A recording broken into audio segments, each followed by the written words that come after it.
Praise the Lord. இன்னைக்கு நம்ம எதை பத்தி பேச போறோம்னா, மெயினா வந்து மோசஸ் பத்தி நம்ம பேச போறோம். மோசஸ் பத்தி நிறைய பேருக்கு உங்களுக்கு தெரிஞ்சிருக்குமான்னு தெரியல. ஆம், அவரோட ஹிஸ்டரி உங்களுக்கு தெரியும். அவர் எப்படி வந்து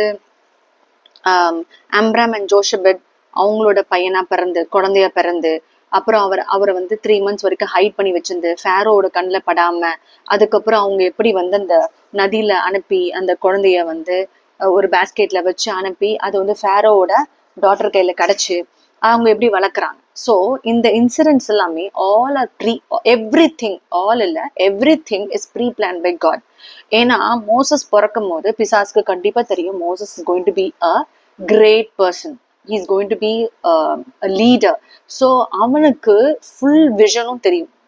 அந்த மோசஸோட எண்டு வரைக்கும் எல்லாமே தெரியும். அதே போல ஆண்டவர் தானே அவனோட லைஃப் ஹிஸ்டரியே எழுதுறது. ஸோ அப்போ வந்து நல்லா யோசிச்சு பாருங்க, they were in bondage for more than 300 years. But ஒரு மோசஸ் கூடமா உருவாயிருக்க மாட்டாரு. ஆனா 300 yearsம் ஒரு ஆள் கூட மோசஸ் மாதிரி ஒரு எழும்பல. Because God did not choose anybody from out of all these generations. But God chose Moses. இந்த வருஷத்துல மோசஸ் பிறக்க போறாரு. அந்த மோசஸ்க்கு நிறைய பிரச்சனைகள் வரும். அப்போ குழந்தையிலேயே அவருக்கு பிரச்சனை வருது. நீங்க நல்லா பாத்தீங்கன்னா இந்த சிமிலர் இன்சிடென்ட் வந்து ஜீசஸ்க்கு நடந்திருக்கு.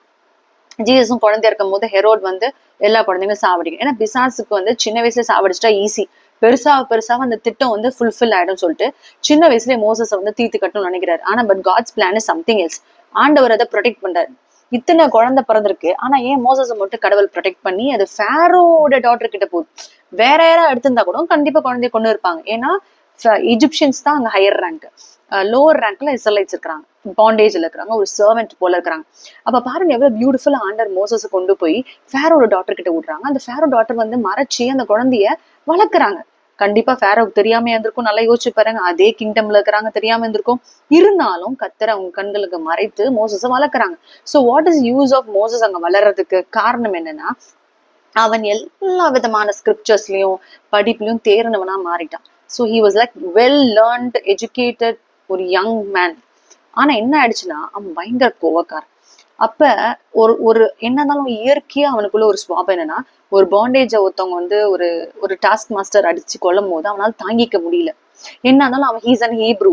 அப்ப அவனுக்கு வந்து அவனால தாங்கிக்க முடியல. என்ன செய்யறான், அவன் அடிச்ச உடனே இவன் போய் அவனை கொன்னுடுறான். அதை கொன்ன உடனே அவனுக்கு தெரியுது ஒரு பெரிய பாவம் பண்ணிட்டோம். ஆக்சுவலா அவன் பாவம் பண்ணல, அவன் தான் பெரிய டாஸ்க் மாஸ்டர்ஸை விட பெரியவன். அவன் வந்து இஜிப்சியன்ல அந்த ஹையர் ரேங்கிங் ஆஃபீஷியல்ல அவன் ஃபேரோட டாட்டர்னா கண்டிப்பா he has all the rights. அவனுக்கு எல்லா விதமான ரைட்ஸ் இருக்கு ஒரு அடிமையை அடிக்கிறதுக்கு. பட் அதை பண்ண உடனே அவனுக்கு ஒரு தப்புன்னு தோணிட்டு அவனே செஞ்சிடான். ஹி ஜஸ்ட் ரேன் அவே. ஏன்னா இப்ப அவனை பத்தி அவன் உண்மையான வெளிச்சம் இப்போ தெரிஞ்சிருது. என்னன்னா அவன் ஹீப்ரூ, அவன் ஒரு இஜிப்சியன் கிடையாது. அப்ப அவனை வந்து அது தெரிஞ்ச பிறகு அவனால இங்க இருந்தா அவனை சாவடிச்சிருவான்னு சொல்லிட்டு காட் ஆஸ்டம் இல்ல, அவனுக்கு அதை தோணிட்டு அவன் என்ன செய்யலாம், he's fleeing away to wilderness. Okay, இப்ப வில்டர்னஸ்ல அவர் இருக்கிறாரு. அதுக்கப்புறம் ஜெத்ரோவோட மருமகனா மாறுறாரு, ஷிப்போராவை கல்யாணம் பண்றாரு, ரைட்.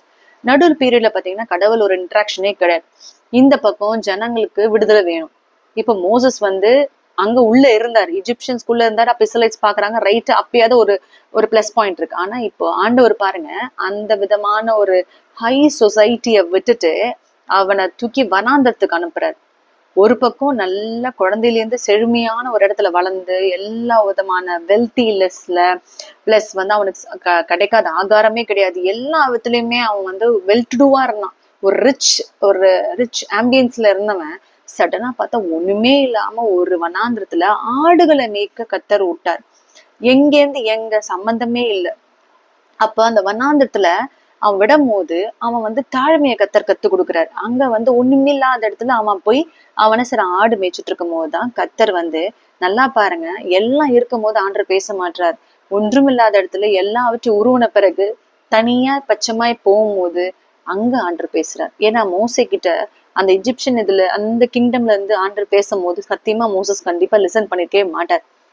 ஏன்னா அவர் ஏற்கனவே வந்து ஹி வாஸ், அவனுக்கு ரிச்சஸ், என்ன சொல்றது, எல்லா விதமான சொபிஸ்டிகேஷனும் இருந்துச்சு.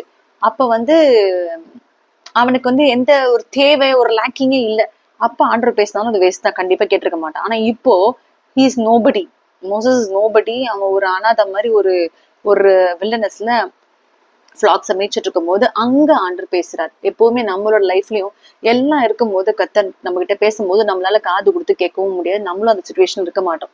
ஆனா நம்ம கிட்ட இருந்து கத்தர் ஏதாவது ஒரு மைனஸ் பாயிண்ட கொடுக்கும் போதுதான் நம்மளும் கத்தர் பேசுறதுக்காக வெயிட் பண்ணுவோம். பிளஸ் நம்ம என்ன செய்வோம், ஆண்டர் பேசும்போது காது கொடுத்து கேட்போம். Because we are a need of him. ஒரு நீடுன்னு வரும்போது தானாவே ஒரு பர்சன் செய்வாங்க, ஆண்டர் பேசும்போது ஒரு ஆறுதலா இருக்கும். இதே எல்லாமே சுலபமா இருக்குது, நம்மளுக்கு நம்ம சுத்தி எந்த பிரச்சனையும் இல்லைன்னா சத்தியமா நம்ம வந்து ஆண்டர் பேசினாலும் நம்ம லிசன் பண்ண மாட்டோம். அதுக்கு தேவையும் இல்லை, நம்ம போய் சர்ச்சுக்கும் போக மாட்டோம். ஏன்னா there's no need for us to go and beg for God. But when God leads us into some situation, நம்மளுக்கு வந்து ஒரு தேவை இருக்கும் போது கண்டிப்பா we will search for God. அதேதான் மோசஸ் வந்து அந்த டைம்ல பேசும்போது அவனுக்கு ஒரு டிஃப்ரெண்டா இருந்துச்சு. ஆனா கத்தர் பாருங்க ஏன் மோசேவை தேர்ந்தெடுக்கிறாருன்னா, ஃபியூச்சர்ல அவன் தான் டேபர்நாக்கிலே பில்ட் பண்றான். எதுக்காக படிச்சான் அவன்? அவன் படிச்சது ஈஜிப்சியனோட பிரமிடை கட்டுறதுக்கு. ஆனா அது எதுக்கு யூஸ் ஆயிருக்குது? அவன் டேபர்நாக்கிள் கட்டும் போது ஆண்டவர் மவுண்ட் சீனாயில அவனை மட்டும் தான் கூப்பிட்டு, மோசஸை மட்டும் தான் கூப்பிட்டு 40 days and 40 nights he was in the presence of the Lord, face to face. ஆண்டவரோட முகமுகமா பேசிட்டு இருக்கும் போது ஆண்டவரை வந்துட்டு டேபர்நாக்கிளோட பேட்டர்ன்ஸ் எல்லாம் வந்து மோசஸ் தான் காட்டுறாரு. ஏன்னா அதுக்குதான் ட்ரைனிங் ஏற்கனவே அவன் எஜிப்சியன் கிங்டம்ல எடுத்திருக்கான். அதனாலதான் அவன் பிரமிடை கட்டுறதுக்கு பதிலா அந்த தாளந்தை எதுக்கு யூஸ் பண்றாரு ஆண்டவரு? இங்க யூஸ் பண்றாரு, அவரோட சித்தத்து பிரகாரமா செய்யறதுக்கு, அவரோட காரியத்துக்காக யூஸ் பண்றாரு. இந்த மாதிரிதான் நிறைய பேரு படிச்சது ஒண்ணா இருக்கும், வேலை செய்யறது ஒண்ணா இருக்கும். அப்ப நிறைய பேர் கேட்பாங்க, என்ன ஆண்டவரே நான் படிச்சது ஒண்ணா இருக்கு, நான் வேலை செய்யறது ஒண்ணா இருக்கு, இது எதுக்குமே பிரயோஜனம் இல்லை. இல்ல இல்ல அப்படிலாம் கிடையாது. நிச்சயமா அதுக்கு எது அவரோட காரியத்துக்கு பிரயோஜனமா இருக்கும். அவர் ஏதோ ஒரு சித்தம் வச்சிருப்பாரு அவங்க மேல, அந்த காரியத்துக்கு அது பிரயோஜனப்படும். சோ கத்தர் உங்களை எப்பவுமே கைவிட மாட்டார். அவர் உங்க விஷயத்துல ஒரு விஷயத்த அலோவ் பண்றாரு, உங்க வாழ்க்கையில ஒரு விஷயத்த அலோவ் பண்றாரு. அது நெகட்டிவா இருக்கலாம், பாசிட்டிவா இருக்கலாம், இல்ல ஒரு இன்சிடென்டா இருக்கலாம், ஒரு ரொம்ப பேட் எக்ஸ்பீரியன்ஸா கூட இருக்கலாம். ஆனா everything he does it for your own good. இன்னொரு விஷயம் வந்து இந்த மாதிரி பாடுகள், சோதனைகள், இது மாதிரி நம்ம மனசாட்சிக்கு தெரியும். ஓகேங்களா? நிறைய பேர் சொல்லுவாங்க, எனக்கு கஷ்டம் வருது, பாடுகள் வருதுன்னா, first of all you think, are you a good person? உங்க மனசாட்சிக்கு தெரியணும், are you a good person or not?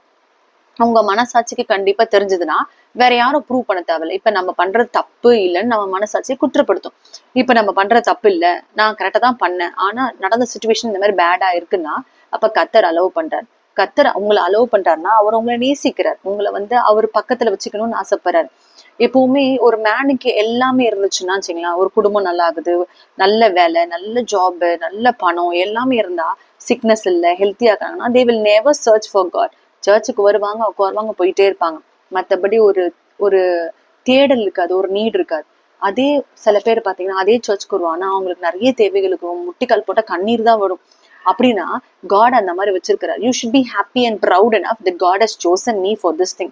ஏன்னா அப்பதான் நம்ம ஆண்டவர் நோக்கி கெஞ்சிக்கிட்டே இருப்போம், இசப்பா எனக்கு இது செய்யுங்க, இதே செய்யுங்க. அப்ப நம்மளுக்குள்ள ஒரு பாண்ட், எப்பவுமே ஒரு இடைவிடாத ஒரு பாண்ட் இருக்கும். இதே எல்லாமே கிடைச்சிச்சுன்னு வச்சுங்களேன், அவருக்கும் நம்மளுக்கு ரொம்ப டிஸ்டன்ஸ் கேப் வந்துடும். அது மட்டும் இல்லாம அவரோட பிளான்ல நம்ம இல்லைன்னு அர்த்தம். நம்மளுக்கு ஒரு சோதனை வந்துச்சுன்னா நிச்சயமா நம்ம அவரோட பிளான்ல இருக்கிறோம், அது வந்து கரெக்டா தான் போகுதுன்னு நீங்க நினைச்சுக்கணும். அதே போலதான் மோசஸை குறிச்சு என்ன பிளான் அவர் வச்சிருந்தாரோ அதை அழகா நிறைவேற்றினார். டேபர்நாக்கலை பில்ட் பண்ணது மோசஸ். அவர் வந்து எவ்வளவு கோவப்பட்டார். அந்த ஸ்டார்டிங்ல பாத்தீங்கன்னா மோசஸ் வாஸ் ரொம்ப ஒரு ரொம்ப ஆங்கிரி பர்சன், ரொம்ப கோவப்படுவாராம். ஆனா ஒரு முடிவு எப்படி இருந்துச்சு, ஹி வாஸ் த மீக்கஸ்ட் பர்சன் இந்த எர்த்ன்னு போட்டிருக்கு. அப்படின்னா அந்த அளவுக்கு கத்தர் அந்த டிரான்ஸ்ஃபார்மேஷனை மாத்துறாரு. எங்கேருந்து கூட்டு வந்து எங்க கொண்டு போய் வைக்கிறாரு. ப்ரொடெக்ட் பண்ணும் போது ப்ரொடெக்ட் பண்றாரு, அவரை தூக்கி நிறுத்தும் போது நிறுத்துறாரு. அவர் ஒரு பெரிய லீடராமாய் அவ்வளவு லட்சக்கணக்கான பீப்புளை வில்டர்னஸ்ல நடத்துறதுதான் சும்மாவா? ஒரு நாள் ஜனங்களை நடத்துறதே பெரிய கஷ்டம். இத்தனை வருஷங்கள் அவங்களுக்கு போஷித்து, அவங்களுக்கு வந்து ஒரு மீடியேட்டரா, காடுக்கு அவங்களுக்கு ஒரு மீடியேட்டரா, first time the children of people of Israel is dealing with the real God இந்த டியூரிங் திஸ் டைம்.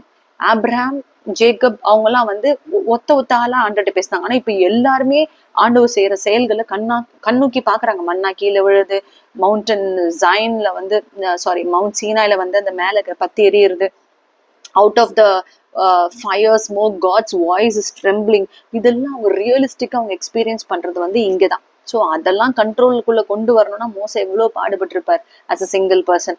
ஸோ அந்த மோசைவை தான் பிசாசானும் கொல்லணும்னு நினைச்சேன். ஆனா கத்தர் பாருங்க, அவரோட முடிவு கூட பாருங்க, அவர் தான் அடக்கம் பண்றார்.